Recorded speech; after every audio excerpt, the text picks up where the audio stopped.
Saint Lucia basketball fans may be reeling from the recent loss to Trinidad's NCAA Warriors at the Aloysius Youth Classic Basketball Tournament.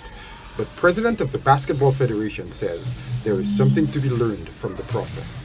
We didn't go wrong at all, contrary to the other opinions. We didn't go wrong at all.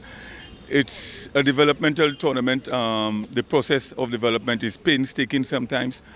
You will get those kinks. I think you learn more, I know you learn more from the tough losses than the easy victories.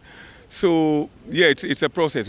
The Basketball Federation president pointed out that St. Lucia's players don't get the benefit of playing many regional and international tournaments, and that this loss in the finals is part of the process of becoming a winning basketball nation.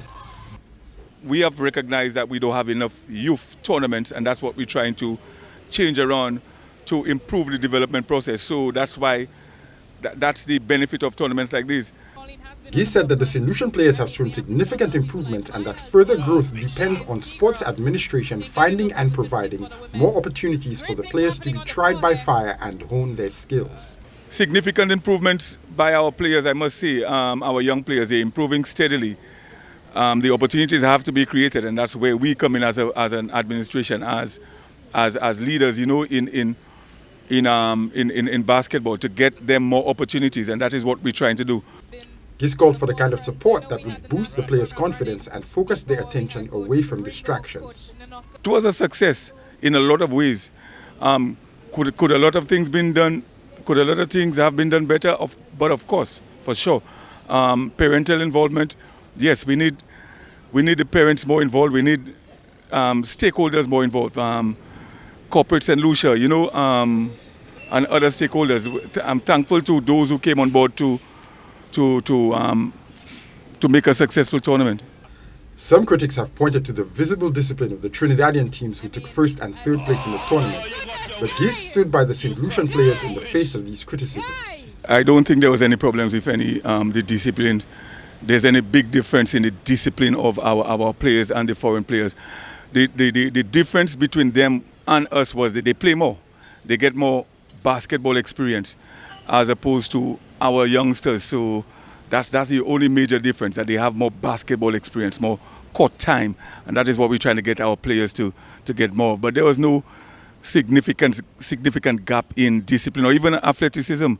The difference was in experience and game time. That was the only major difference. And again, this is what we're trying to change from an administrative level. Saint Lucian basketballers will soon get some of that much needed court time. The next tournament for most of those kids is the schools tournament, which is in a few days' time, in a few months. Well, actually October. There is schools basketball beginning, and with their various programs, they have the continued development, the continued fundamental work's being done on their fundamentals. In addition to competing against other teams, Saint Lucian basketballers and athletes in general face another kind of ongoing competition, that of winning corporate sponsorship in a highly competitive environment that includes non-sports actors. Yes, support a grassroots program somewhere on the island, whether it's basketball, whether it's football, whether it's cricket. Support a grassroots sports program somewhere on the island. It does go a long way into not just the physical development, but the social development of the young people. For Choice News Now, I'm Jason Seafley.